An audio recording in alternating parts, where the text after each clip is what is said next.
everyone, welcome in. We're diving deep into a topic I know many of you are super passionate about, disability rights, and how we advocate for positive change. And what better place to turn our attention to than Australia, right? Exactly.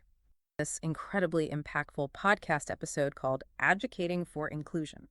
It features a program coordinator from Friends for Life Disability Services, FFLDS for short. They shared some truly eye-opening experiences, and their perspective is really going to shape our conversation today. It's a perfect place to start our deep dive, because it cuts right to the core.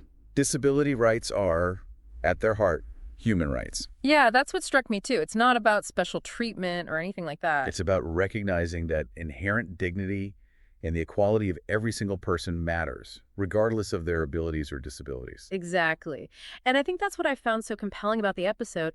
We often get caught up in the legal side, the framework of disability rights. But this episode really brought it to life. It went beyond just the letter of the law and explored what it truly means to cultivate a society that's inclusive. And that's where Australia's approach is so interesting. Well, for sure, they've got this landmark piece of legislation, the Disability Discrimination Act, which they passed back in 1992, or as it's more commonly known, the DDA. Okay, so the DDA. Tell me more. What's the gist?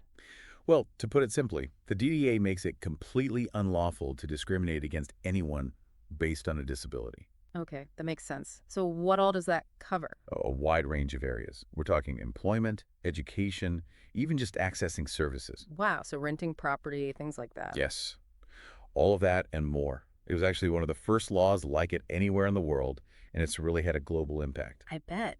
That's amazing. But what's really fascinating is it doesn't stop at simply saying, don't discriminate. Oh, so there's more to it. Absolutely. It actually places a positive duty on organizations to make reasonable adjustments for people with disabilities. So it's about proactively fostering an inclusive environment, not just prohibiting discrimination after the fact. Exactly. And this is where things get really interesting, because it represents a shift away from a purely legal approach. Oh, how so? It becomes about changing attitudes on a fundamental level, about creating a tangible cultural shift. I see what you're saying. So it's about recognizing that everyone has inherent value, that everyone has something to contribute. Yes, and we have to break down the barriers that prevent people with disabilities from fully participating in society. It's not enough to just have laws on the books, is it? You need that societal buy-in. It's about changing hearts and minds.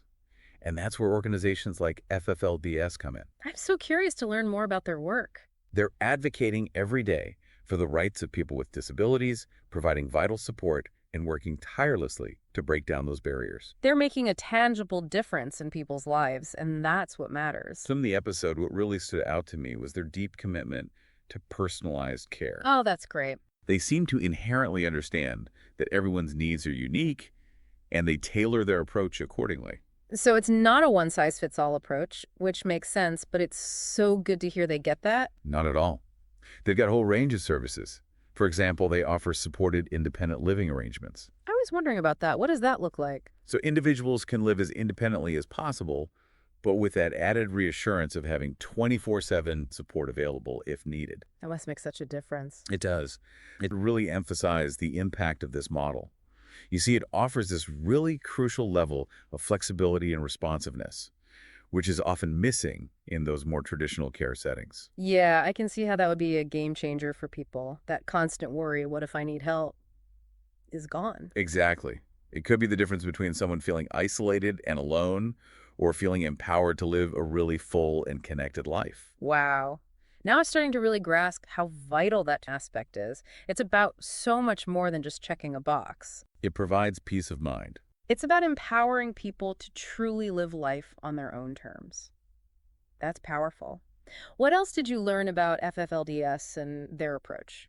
Well, they specifically highlighted their work in Wagga Wagga. Okay, and what's happening there? They've developed these incredible specialized disability accommodations, including SDA homes that are specially equipped for those with high physical support needs. Wow, that's fantastic. What impressed me was their emphasis on building a strong sense of community within these homes, That's so important. making sure residents feel a sense of belonging and true connection. It all comes back to that, doesn't it? Recognizing that everyone, regardless of their abilities, deserves that feeling of belonging, that sense of community. Okay, so we've talked about the DDA and the incredible work being done by FFLDS. It's inspiring stuff, really. It is. But before we get too far ahead of ourselves, I think it would be really impactful to bring in some of those real life stories you mentioned. Absolutely. I think that's where the human impact of all this amazing work will really hit home. You're right.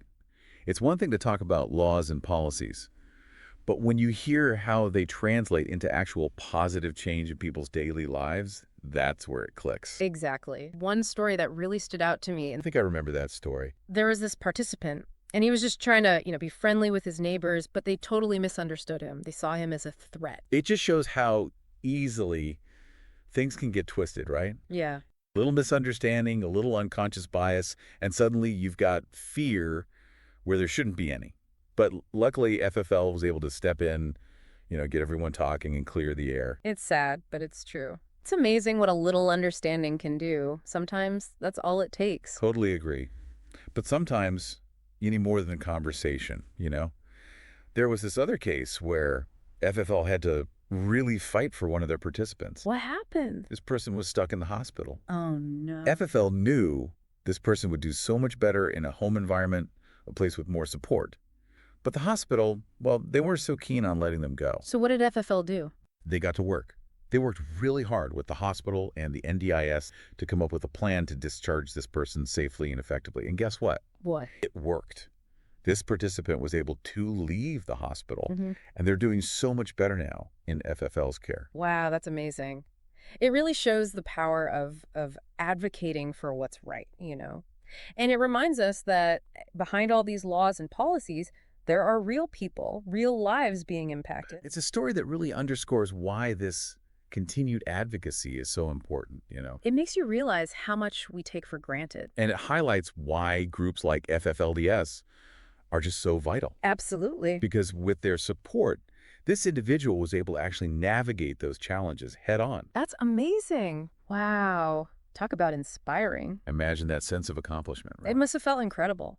It's just incredible to see how advocacy can be this empowering force. It's about more than just rights on paper, isn't it? It is. It's about real change, tangible change, and individuals overcoming these systemic barriers that honestly never should have been there in the first place. You're preaching to the choir. So it's about individual success stories, definitely. Advocacy from organizations like FFLDS can actually create systemic change, right? 100%. It was about working together as a team to find solutions that made sense, that were sustainable. So everyone had a voice at the table.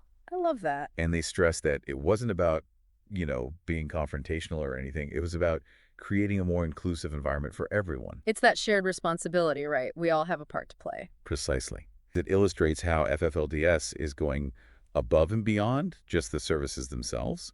They're trying to dismantle those systemic barriers head on. They're getting to the root of the issue. But, even with all this progress, there's still a long way to go. It's true. There's still work to be done. They spoke very openly and honestly about the ongoing challenges, especially in areas like employment. That's something that's really important to acknowledge, because even with legislation like the DDA, we still see this disparity, right? We do. People with disabilities are still underrepresented in the workforce. And why is that? What are the factors at play there? It's a really complex issue, unfortunately. There isn't an easy solution. Right. There are probably many factors. Exactly. But I think some of it's those deeply rooted societal biases. Those assumptions about what people are capable of, what they can contribute. And then you have a lack of accessible workplaces, which is a huge factor. And I'd imagine in some cases, the support systems themselves, both for individuals and for employers, are still lacking. That's another big one for sure. So it's almost like those legal frameworks are just the first step. 100%. And then we have to address these attitudes, these systemic issues that keep holding people back. It's about recognizing those unique talents, those unique abilities. Everyone has something to offer. We have to create a society that values that diversity in all its forms. Yes, absolutely. It's about moving beyond just recognizing the problem. Right. It's about finding solutions. We've got to challenge the status quo. And honestly, this is where I think our deep dive today becomes really relevant for you, the listener. I agree. Because it's one thing to be aware of these issues, right? But what can we actually do with this knowledge? Exactly. How do we move beyond being passive observers? How do we become active participants in creating a world that is truly inclusive? And what I love, advocating for inclusion offered really practical suggestions, really actionable steps that anyone can take. Okay, I'm all ears. Because I know our listeners are ready to put this knowledge into action. So, what are some of those steps? So many times we hear about these big issues and it feels so overwhelming. What can we actually do? Like, what are the concrete steps to actually make a real difference? Levels of engagement, Okay, I like that. because it's not about pressuring anyone into these huge, sweeping Right. actions. It has to be sustainable. Exactly. It's about finding what fits into your life, your sphere of influence. So, what are some of those levels? Where can we start? Well, a direct approach, supporting organizations like FFLDS. Makes sense. They're doing the groundwork. Yes. They're the ones on the ground providing those crucial services, They're fighting for policy changes. They're out there championing for inclusion every single day. And even if someone's not near FFLDS specifically. Chances are there's a similar organization doing equally vital work in their local area. We can advocate for change in our everyday lives, even in really subtle ways. I'm all about those small but mighty actions. What did they suggest? One that really resonated with me was this idea of simply being more mindful of accessibility Okay. in our own communities. So like what would that look like practically? For example, think about the shops you frequent. Do they have ramps? What about audio cues at crosswalks? It's those little details that, for someone with a disability, can be everything. Oh, that's such a good point.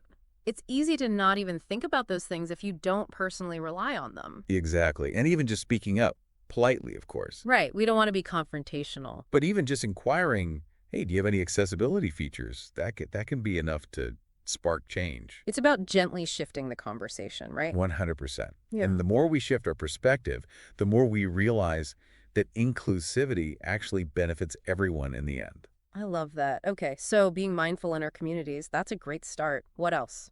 Well, we can apply that same advocacy to our workplaces, our Uh-huh. schools. Oh, that's a good one. For example, does your office building have accessible restrooms?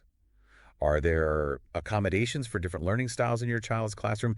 These are conversations worth having. Yes, because it shouldn't be this radical thing. Exactly. It's about making inclusion a part of our everyday thought process. Not just something we think about when we're listening to a deep dive like this. Although hopefully this gets those wheels turning. But let's be honest, challenging those discriminatory attitudes, even gently, can be really intimidating. Did they offer any advice on approaching those conversations constructively? They did. And it's true. It requires a certain amount of delicate navigation. Oh, for sure. I'd Oh. much rather call someone into the conversation than call them out. I love that. Oh. It's about assuming good intentions, right? Mhm. And approaching those conversations with a sense of empathy and genuine curiosity. So less lecturing, more listening. Exactly. So instead of jumping in with all the facts and figures, try asking questions. Share some of the things you've learned. Maybe even mention this deep dive. Just gently challenge those preconceived notions. It can be as simple as saying, hey, that's interesting. I recently learned that. And then offering a different perspective. That's such a good takeaway. It's about planting those seeds, right? Yes. And having those respectful dialogues that can actually open hearts and minds. And that actually leads us back to the final thought of the podcast episode, Oh, what's that? which is, what does the future hold for disability rights? What role are each of us going to play in shaping that future? It's a big question. It really makes you think. It's not a done deal, right? Not at all. Because creating a truly inclusive world requires that ongoing effort, that collective commitment to real lasting change. It's a journey, not a destination. It's a marathon, not a sprint. Perfectly said.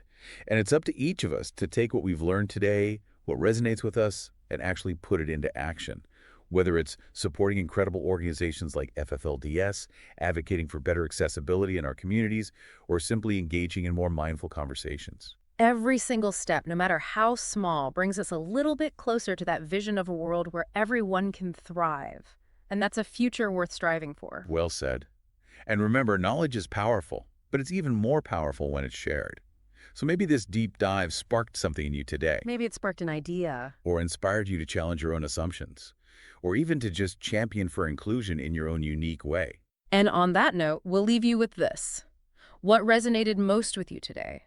And what actions, big or small, might you take to advocate for inclusion in your own life? Because remember, every action, every single conversation, it all has a ripple effect. We can all be part of that wave of change. Thank you so much for joining us for this incredibly inspiring deep dive. Until next time. To a more inclusive world for everyone. And if anyone out there wants to learn more about FFL and the incredible work they do, where should they go? Head over to their website. It's fflds.com.au. fflds.com.au. And that's all the time we have for today. Thanks for joining us on this deep dive. Yeah, thanks for listening, everyone.